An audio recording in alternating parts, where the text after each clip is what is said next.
64ാമത് സംസ്ഥാന കലോത്സവം അതിന്റെ പരിസമാപ്തിയിലേക്ക് ഇങ്ങനെ അടുക്കുകയാണ്. അപ്പോൾ കൗമാര പ്രതിഭകളുടെ വിസ്മയിപ്പിക്കുന്ന പ്രകടനത്തിനാണ് ഇപ്പോൾ ഈ കഴിഞ്ഞ ദിവസങ്ങളിലൊക്കെ തന്നെ നമ്മൾ സാക്ഷ്യം വഹിച്ചത്. അതോട് തന്നെ ഇഞ്ചോടിഞ്ച് പോരാട്ടം എന്ന് പറയാം, ഒപ്പത്തിനൊപ്പം എന്നുള്ള നിലയ്ക്ക് തന്നെയാണ് പോയിന്റ് നില. ആ സ്വർണ്ണക്കപ്പിൽ ഏത് ടീം ഏത് ജില്ല മുത്തമിടും എന്നുള്ളത് കാണാൻ തന്നെയാണ് കാത്തിരിക്കുന്നത്. കണ്ണൂരാണ് ഇപ്പോൾ മുന്നിലുള്ളത്. അതായത് 990 പോയിന്റുമായി കണ്ണൂർ മുന്നിൽ നിൽക്കുന്നു.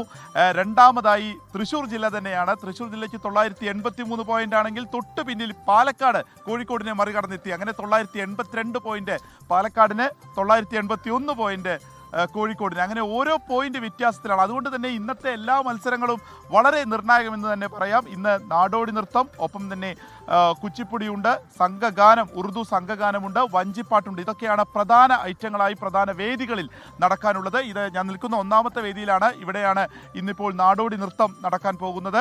ഏകദേശം 4 മണിയോട് കൂടി തന്നെ സമാപന സമ്മേളനത്തിലേക്ക് കടക്കും. പ്രതിപക്ഷ നേതാവ് വി.ഡി. സതീശനാണ് സമാപന സമ്മേളനം ഉദ്ഘാടനം ചെയ്യുക. നടൻ മോഹൻലാൽ മുഖ്യ അതിഥിയായി പങ്കെടുക്കും. മോഹൻലാലും പ്രതിപക്ഷ നേതാവ് കൂടി ചേർന്നായിരിക്കും സ്വർണ്ണക്കപ്പ് കൈമാറുകയും ചെയ്യുക.